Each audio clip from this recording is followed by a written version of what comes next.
आज का वीडियो उन बच्चों के लिए यूज़फुल होने वाला है जो क्या कि रीट मेंस की तैयारी कर रहे हैं, चाहे वो लेवल फर्स्ट हो या लेवल सेकंड हो। उन दोनों के लिए क्या है कि वो उपयोगी रहने वाला है, क्योंकि दोनों ही लेवल वन और लेवल टू दोनों के अंतर्गत जो क्या है कि अपने शैक्षिक परिदृश्य चल रहा है।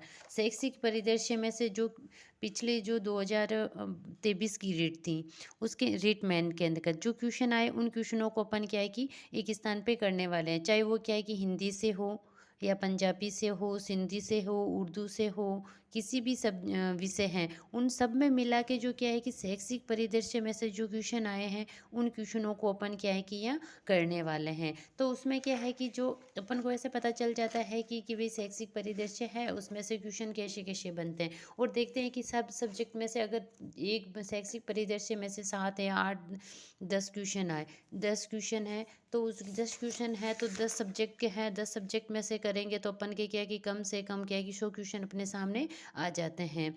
तो उन 100 क्वेश्चनों से अपन को ये पता चल जाता है कि क्वेश्चन किस प्रकार के आते हैं और क्वेश्चन का लेवल क्या रहता है। तो ठीक है, चलिए अपन कर रहे हैं, जैसे देखते हैं कि जो है अपने क्या है कि शैक्षिक परिदृश्य है, उनमें से L1 है। L1 लेवल वन है। लेवल वन के अंतर्गत 2023 में जो क्वेश्चन आए थे, 25/2/2023 को हुआ था पेपर, उसमें आए थे, उन क्वेश्चनों को अपन क्या किया करने वाले हैं। जैसे देखिए, समग्र शिक्षा अभियान के अंतर्गत खंड स्तर का सर्वोच्च पदाधिकारी कौन है। जो समग्र शिक्षा अभियान है उसके अंतर्गत जो खंड स्तर का सर्वोच्च पदाधिकारी होता है वो कौन होता है, तो सर्वोच्च पदाधिकारी होता है CBEO होता है। फिर है कि प्राथमिक स्तर है, उस पर क्या है कि RTE अधिनियम 2009 द्वारा विनिर्दिष्ट छात्र शिक्षक अनुपात क्या है, तो छात्र शिक्षक अनुपात क्या है प्राथमिक स्तर पर है 30:1। और फिर है कि विद्यालय प्रबंध समिति के कुल सदस्यों में से कम सदस्य माता पिता या अभिभावकों में से होने चाहिए। 3/4 सदस्य हैं, वो क्या है कि माता पिता और अभिभावक में से होने चाहिए। फिर है कि राजस्थान RTE अधिनियम में कितने भाग व कितनी धाराएं हैं, तो इसमें कितने भाग हैं, 10 भाग हैं, और धाराएं कितनी हैं, 29 धाराएं हैं। फिर है कि निशुल्क और अनिवार्य शिक्षा अधिनियम 2009 आयु वर्ग के बालकों को निशुल्क और अनिवार्य शिक्षा को सुनिश्चित करता है, तो कुछ से 6 से 14 वर्ष तक के बच्चों के लिए हैं। फिर है कि अगर एक उच्च प्राथमिक विद्यालय में कुल 130 विद्यार्थी नामांकित है, तब सरकार द्वारा उस विद्यालय में कितने अध्यापकों के स्वीकृत पद होंगे, तो उसमें कितने स्वीकृत पद होंगे, 5। फिर है कि विश्वविद्यालय अनुदान आयोग की स्थापना किसकी सिफारिश पर की जाती है। जो विश्वविद्यालय अनुदान आयोग है उसकी सिफारिश है, उसके किसके आधार पर की जाती है, विश्वविद्यालय शिक्षा आयोग के आधार पर की जाती है। ठीक है, अगला क्वेश्चन देखिए, जैसे कि इसमें है कि जो L2 था उसमें है कि कौन सा पेपर है, L2 है, उसके अंतर्गत कौन कौन से इसमें क्वेश्चन आए उसको अपन देखेंगे। भारत ने सतत विकास के लिए 2023 के एजेंट के लिए GOSDG4 कब बनाया था, तो ये बनाया था 2015 को बनाया। फिर है कि इसमें देखिए, विद्यालय प्रबंध समिति को एक माह में कम से कम सभा आयोजित करनी चाहिए। एक माह में कम से कम कितनी सभा आयोजित करनी चाहिए, एक बार आयोजित करनी चाहिए। फिर है कि RTE अधिनियम 2009 की कौन सी धारा में ये उल्लेखित है कि प्रत्येक राज्य अपनी अपनी RTE नियमावली बनाएंगे, तो कौन सी धारा के अंतर्गत है, जो धारा 38 है उसके अंतर्गत है। फिर है कि विद्यालय की शाला प्रधान का विद्यालय प्रबंध समिति में क्या पद नाम है। जो विद्यालय की शाला प्रधान है उसका क्या है कि विद्यालय प्रबंध समिति में क्या पद नाम है, तो उसका नाम है पदेन सदस्य सचिव। फिर है कि विश्व विद्यार्थी दिवस कब मनाया जाता है, तो विश्व विद्यार्थी दिवस है वो 15 अक्टूबर को मनाया जाता है। फिर है कि बच्चों का क्या है कि अधिकार अधिनियम और अनिवार्य शिक्षा अधिनियम 2009 किस दिन से लागू हुआ था, कब बच्चों का, तो वो है कि क्या 1 अप्रैल 2010 को अंतर्गत भारत में इसको लागू किया गया। फिर एक ही नई शिक्षा नीति 2020 के तहत स्कूली शिक्षा को कितने स्तर पर बांटा गया। नई शिक्षा नीति 2020 के अंतर्गत तो 4 स्तर में बांटा गया है, 5 3 3 4 के आधार पर बांटा गया है। फिर एक कि राजस्थान आरटीई नियम 2011 के अनुसार बालक को प्रारंभिक शिक्षा पूरी करने पर दिए जाने वाले प्रमाण पत्र का आधार क्या होगा। अंतिम योगात्मक मूल्यांकन होगा। तो अंतिम क्या है कि योगात्मक मूल्यांकन होगा। फिर देखिए आगे हैं ये अपने जैसे कि ये है अपना अगला क्वेश्चन, देखिए इसके अंतर्गत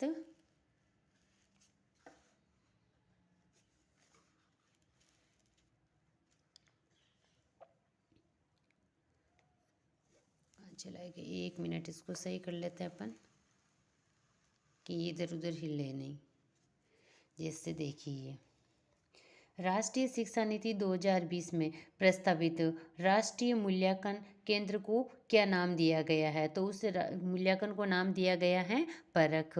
अगर किसी विद्यालय प्रबंध समिति में 12 सदस्य हैं तो उसमें महिला सदस्यों की संख्या होनी चाहिए। तो उसमें महिला सदस्यों की संख्या कितनी होनी चाहिए, 6 होनी चाहिए।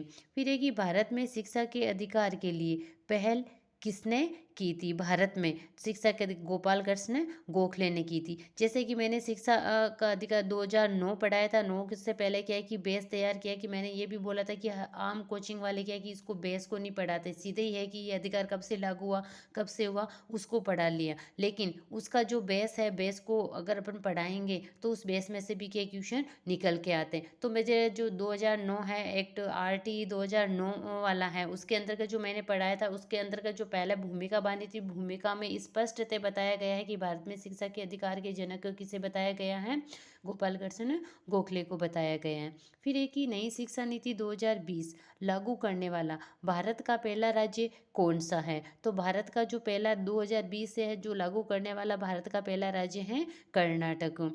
फिर एक ही शिक्षा का अधिकार अधिनियम का राजस्थान में नाम क्या है। शिक्षा का अधिकार अधिनियम राजस्थान में नाम है आरटी अधिनियम 2011 है। शिक्षा का अधिकार अधिनियम का राजस्थान के अंतर्गत है 2009। फिर है कि शिक्षा का अधिकार अधिनियम 2009 के अनुसार यदि कोई विद्यालय कैपिटेशन शुल्क लेता है, कंपटीशन शुल्क लेता है तो उसके लिए क्या है कि दंड का प्रावधान है। तो उसके लिए क्या है कि कंपटीशन शुल्क के 10 गुना तथा अर्थदंड दिया जाता है उसको।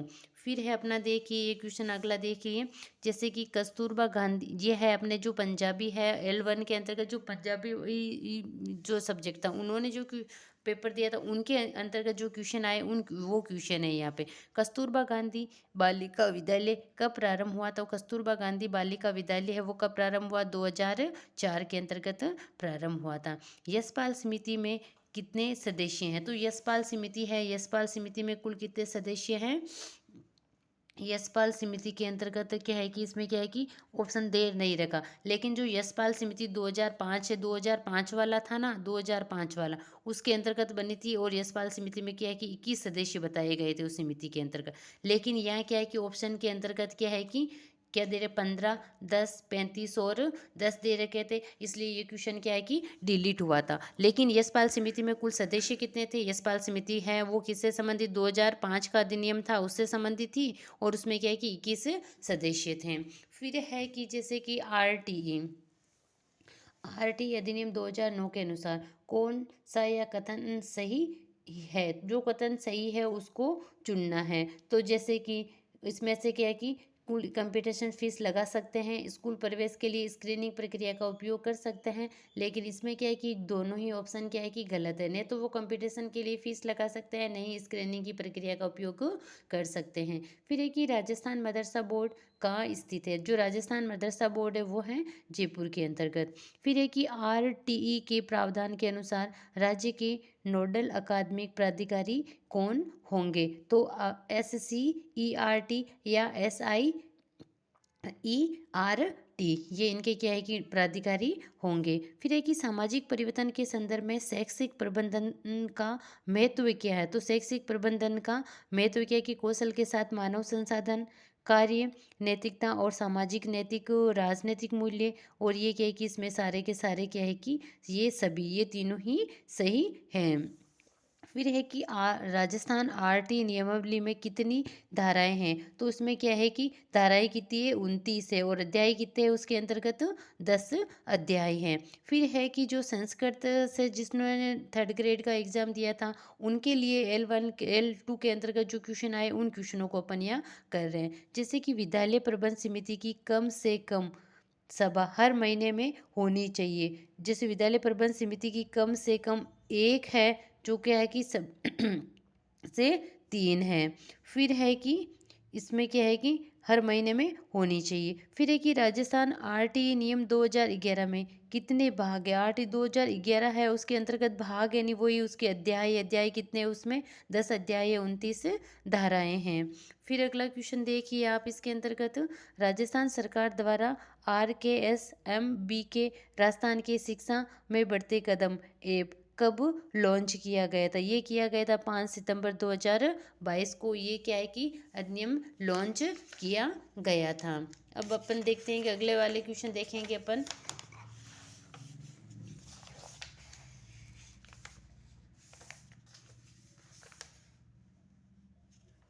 क्या है कि ये यहाँ पे हिले नहीं, इसको अपन क्या है कि व्यवस्थित कर देते हैं।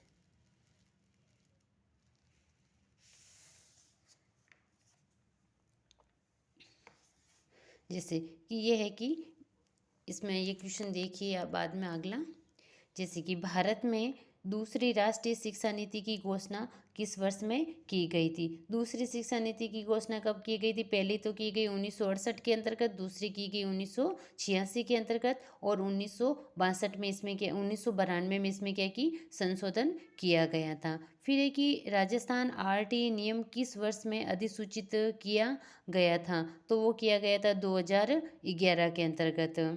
फिर है कि एक माह में कितनी बाल सभाएं होती है? तो एक महीने है, उसमें क्या है कि कितनी बाल सभाएं होनी चाहिए? एक बाल सभा होनी चाहिए। फिर है कि जैसे इंग्लिश L2 के अंतर्गत जिन्होंने क्या है इंग्लिश पेपर दिया था, उनके शैक्षिक प्रबंध से संबंधित को, शैक्षिक परिदृश्य उससे संबंधित को क्वेश्चन आए थे, उन क्वेश्चनों को अपन यहाँ कर रहे हैं। जैसे प्रबंधन का पोस्ट कोरब का सूत्र किसने दिया था? प्रबंधक का पोस्ट कोरब है, उसका सूत्र किसने दिया था? लूथर गुलिक एवं उर्वरिक ने दिया था।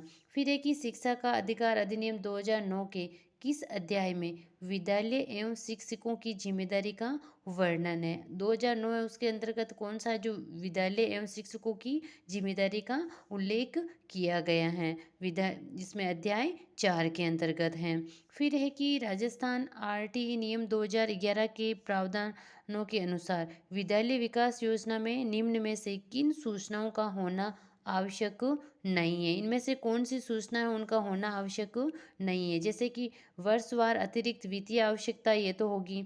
बैंक खातों के अभिलेख, ये नहीं होंगे। कक्षावार नामांकन प्रालकन होंगे। अतिरिक्त शिक्षकों की आवश्यकता अनुसार संख्या, ये होगी, लेकिन बैंक खातों के अभिलेख ये नहीं होंगे। जिस शैक्षिक सैटेलाइट द्वारा पूरे भारत में शैक्षिक कार्यक्रमों को बढ़ावा दिया जाता है, उनका नाम क्या है? तो उसका नाम क्या है? एजुसेट है।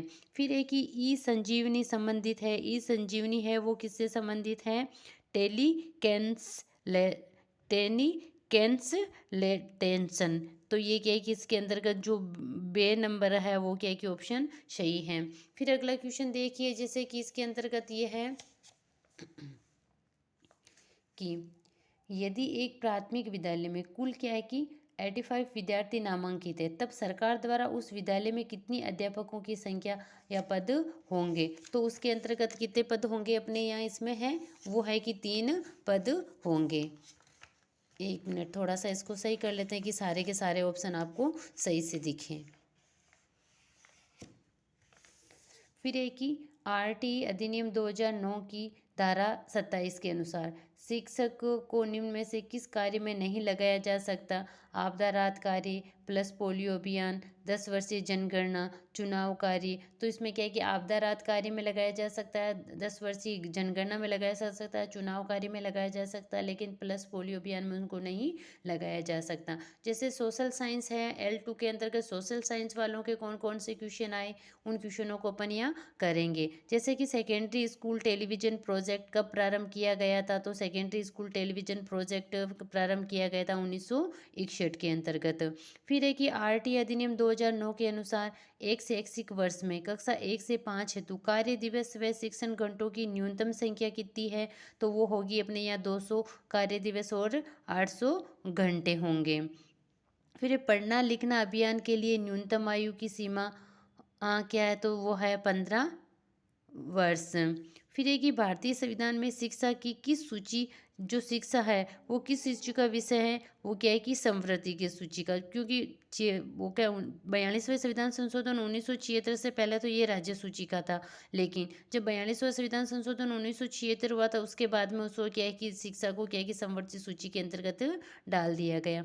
फिर है कि मिशन बुनियाद कार्यक्रम का आरंभ कब हुआ था, मिशन बुनियाद कार्यक्रम का आरंभ 5 सितंबर 2022 को हुआ था। फिर एक ही डाइट है, उसका पूरा नाम क्या है, डाइट का पूरा नाम है जिला शिक्षण एवं प्रशिक्षण संस्थान है। जिला शिक्षण एवं प्रशिक्षण संस्थान किसका पूरा नाम है, डाइट का पूरा नाम है, क्योंकि अक्सर क्या है कि जो अपने दे रखे हैं कोर्स के अंदर उनमें से क्या है कि उनके फुल फॉर्म भी पूछ ली जाती हैं। अब अगला क्वेश्चन देखिए, जैसे कि RTE की धारा 14 सुनिश्चित करती है, RTE है उसकी धारा 14 है, वो क्या सुनिश्चित करती है, किसी बालक को आयु का सबूत न होने के कारण विद्यालय में प्रवेश से इनकार नहीं किया जा सकता। मतलब कि जैसे कि बच्चा है उसका जन्म प्रमाण पत्र नहीं बना है, वो तो उसको क्या है कि जन्म प्रमाण पत्र नहीं बना तो उसको क्या है कि स्कूल में क्या है कि एडमिशन लेने से, उसके प्रवेश लेने से वंचित नहीं किया जा सकता। उसमें भी कुछ प्रावधान किए गए हैं, जैसे कि जिस हॉस्पिटल या दाई के द्वारा क्या है कि प्रजनन करवाया गया, तो उस दाई के द्वारा या उसके जो माता पिता हैं उनका जो आधार कार्ड है, उनके जो कुछ है उसके आधार पर क्या है कि उसको प्रवेश दिया जा सकता है। जैसे कि टीकाकरण तो करवाते हैं बच्चों के, तो उस टीकाकरण के आधार वाला वो जो प्रमाण पत्र होता है उसके आधार पर भी उसको क्या है कि स्कूल में प्रवेश दिया जा सकता है। फिर है कि RTE अधिनियम 2009 की धारा 8 व 9 के प्रावधानों के अनुसार विद्यार्थियों को अधिगम सामग्री उपलब्ध करवाने का दायित्व होता है। ये किसका दायित्व होता है, राज्य सरकार का दायित्व होता है। फिर एक ही जैसे कि L2 के अंतर्गत जो हिंदी सब्जेक्ट था, जिनके हिंदी सब्जेक्ट से जो जिन्होंने क्या है कि एग्जाम दिया, उनके जो क्वेश्चन आए उन क्वेश्चनों को ओपन किया कि सब में 7-8 क्वेश्चन आते हैं, तो 7-8 क्वेश्चन आते हैं तो कुल मिला के सारे सब्जेक्ट होते हैं, तो सारे सब्जेक्ट में से कम से मिलकर अपने पास क्या है कि शैक्षिक परिदृश्य से संबंधित क्या है कि 100 या 200 क्वेश्चन हो जाते हैं। 100 और 200 क्वेश्चन को अपन ऐसे देखते हैं तो अपन को पता चल जाता है कि किस प्रकार के क्वेश्चन आते हैं, और हो सकता है इन 100-200 में से ही वापस क्वेश्चन रिपीट होके वो अपने भी एग्जाम में आ जाए। तो अपन क्या है कि अब देखेंगे हिंदी के अंतर्गत कौन कौन से क्वेश्चन आए। जैसे नई शिक्षा नीति 2020 में स्कूल शिक्षा में क्या है कि 10+2 पैटर्न के स्थान पर इनमें से किस पैटर्न को अपनाया गया है, तो इसमें क्या है कि 5+3+3+4 के पैटर्न को अपनाया गया है। केंद्रीय माध्यमिक शिक्षा बोर्ड की स्थापना कब की गई, तो केंद्रीय माध्यमिक शिक्षा बोर्ड की स्थापना 1952 में की गई, जिसे क्या मुदालियर आयोग के नाम से भी जानते हैं। फिर है कि 25% सीटें आरक्षित सीटों में से सीट अनुसूचित जाति या अनुसूचित जनजाति की अतिरिक्त असुविधाग्रस्त समूह वर्ग के बच्चों के लिए आरक्षित की गई है, तो उसमें क्या है कि कितनी प्रतिशत सीटें हैं, उनके लिए हैं 16% सीटें हैं। फिर एक कि स्वामी विवेकानंद मॉडल स्कूल के संदर्भ में दिए गए कथनों में से कौन सा कथन क्या है कि गलत है, तो इसमें क्या है कि जैसे ये कक्षा 6 से 12 तक के आवासीय अंग्रेजी माध्यम के विद्यालय हैं, ये इसमें क्या है कि गलत है। बाकी जैसे कि इन विद्यालयों का संचालन समसा के तहत राजस्थान स्कूल शिक्षा परिषद द्वारा किया जाता है, ये सही है। इन विद्यालयों में सह शिक्षा की व्यवस्था, ये सही है। ये विद्यालय CBSE से मान्यता प्राप्त होते हैं, ये सारे कथन इसमें क्या है कि सही है। फिर है कि कोठारी आयोग है, उसके अध्यक्ष कौन है, तो कोठारी आयोग है, उसके अध्यक्ष इसमें से जैसे कि मुदालियर आयोग था वो था, तो इसमें से जो है वो कोई नहीं, तो ये क्वेश्चन क्या है कि उसमें डिलीट करना पड़ा। फिर अगला क्वेश्चन देखिए, जैसे कि ये अगला क्वेश्चन ये है अपने जैसे नई शिक्षा नीति 2020 के अनुसार कक्षा 5 तक के विद्यार्थियों के लिए शिक्षा का माध्यम निम्न में से किसे रखा गया है? तो मातृभाषा स्थानीय भाषा के अंतर्गत रखा गया। फिर है कि प्राथमिक शिक्षा से तात्पर्य है कक्षा की प्रारंभ क्या है? प्रारंभिक शिक्षा। तो प्रारंभिक शिक्षा है कक्षा 1 से 8 तक है, इसे कहते हैं प्रारंभिक शिक्षा। कक्षा 1 से 5 तक तो कहते हैं प्राथमिक शिक्षा, और 6 से 8 तक कहते हैं उच्च प्राथमिक, और फिर है उच्च प्राथमिक शिक्षा कहा जाता है। और जो प्रारंभिक शिक्षा है, प्रारंभिक शिक्षा के अंतर्गत कक्षा 1 से 8 तक आता है। फिर है कि अगर अनुसूचित जाति वर्ग के लिए आरक्षित सीटों के लिए समुचित मात्रा में आवेदन प्राप्त ना हो तो उन्हें वर्ग से क्या कि बना जा सकता, तो उन्हें क्या कि अनुसूचित जनजाति वर्ग से बना जा सकता है। इस प्रकार है कि जो L2 के अंतर्गत जो साइंस मैथ है, साइंस मैथ वालों के जो क्वेश्चन आए थे उन क्वेश्चनों को अपन यहाँ देखने वाले हैं। NEP 2020 के अनुसार ECCE का पूर्ण रूप क्या है? तो ECCE का पूर्ण रूप प्रारंभिक बाल्यावस्था, देखभाल और शिक्षा है। क्या है? प्रारंभिक बाल्यावस्था, देखभाल और शिक्षा है। फिर है कि राजस्थान RTE अधिनियम 2011 के अनुसार प्रतिपूर्ति वर्ष में 2 बार सीधे को की जाएगी। तो इसमें रिक्त स्थान की पूर्ति करनी है तो क्या है कि बार सीधे विद्यालय को की जाएगी। फिर है कि जैसे कि ये है अपना क्या है कि प्राथमिक विद्यालयों की अंतिम प्रतिपूर्ति करने से पहले बच्चों के नामांकन का सत्यापन कौन करता है? तो इसमें क्या है कि ऑप्शन सही नहीं होने के कारण ये क्वेश्चन भी क्या है कि डिलीट करना पड़ा। फिर है कि राष्ट्रीय प्रौढ़ शिक्षा संस्थान NIAE की स्थापना कब की गई? तो है राष्ट्रीय प्रौढ़ शिक्षा संस्थान है, उसकी स्थापना कब की गई? 1991 के अंतर्गत की गई है। इस प्रकार अपन अगला क्वेश्चन देखते हैं। अगले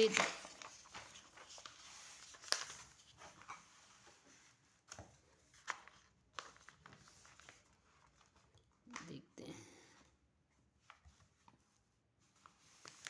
जैसे फिर है कि जैसे देखो कि ये है शिक्षा का अधिकार अधिनियम के अनुसार एक विशेष कक्षा के अंदर बच्चों का नामांकन किसके आधार पर प्रस्तावित किया गया है? तो बच्चों का जो नामांकन है वह बच्चे की उम्र के आधार पर प्रस्तावित किया गया है। फिर इसी प्रकार है जैसे कि RTE में शिक्षकों की नियुक्ति के लिए क्या है कि योग्यताएं और जो क्या है कि है वो सेवा शर्तें हैं उनका निर्धारण है वो क्या है कि धारा 23 के अंतर्गत की गई हैं, क्योंकि वो है जैसे कि बताया था जैसे कि 2009 वाली अपन को जैसे RT 2009 पढ़ा तो उसमें मैंने बताया कि जो सा है कि धारा 23 से 23 के अंतर्गत अपनी जो टेट है, टेट से संबंधित योग्यता है वो उसमें लागू की गई है।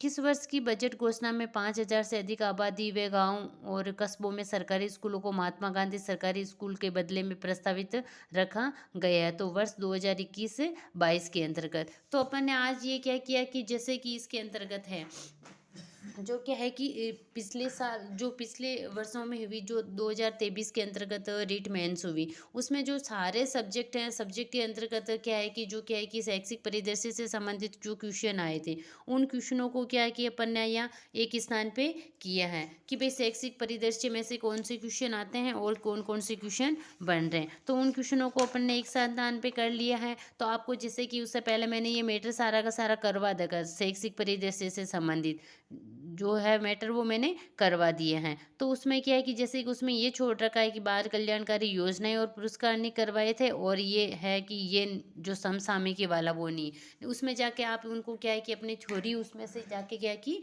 पढ़ सकते हो। और उसमें थ्योरी में भी इतना है कि जो क्वेश्चन बनते हैं वैसे वैसे थ्योरी उसको उसमें करवा रखी है। ऐसा नहीं कि सारे के सारे पेज भरवा रखे हैं कि पढ़ते पढ़ते ऐसे पढ़ते हैं तो ज़्यादा एंड तक पढ़ते तो पता ही नहीं चलता क्या है कि उसमें क्या है कि जैसे धारा कब लागू शिक्षा नीति कब लागू की गई थी, उसका उद्देश्य क्या था, उसके लक्ष्य क्या थे, और उसमें कितने अध्याय है कितनी धाराएं हैं, उनको क्या कि विस्तार से मैंने वहाँ पे क्या कि पढ़ा रखा है। तो है मेरा जो यूट्यूब चैनल है उस पर जाके आप जैसे कि रीट मेंस की प्लेलिस्ट बना रखी है 2026, उसके अंतर्गत जाके आप इन टॉपिकों को क्या है कि वहाँ पे एक एक करके पढ़ सकते हो। और उससे उसमें क्या है कि जैसे शिक्षा मनोविज्ञान है, शिक्षा मनोविज्ञान भी करवा रखी है, और साथ ही साथ जो सामाजिक की जो शिक्षण विधियाँ हैं, शिक्षण विधियाँ भी मैंने एक स्थान पे करवा दी हैं। और उसके बाद में जैसे कि ये अपने क्या है कि जैसे ये है शैक्षिक ने सूचना तकनीकी में से 5 क्वेश्चन आते हैं, 10 नंबर के होते हैं। और सूचना तकनीकी से संबंधित जो महत्वपूर्ण क्वेश्चन है,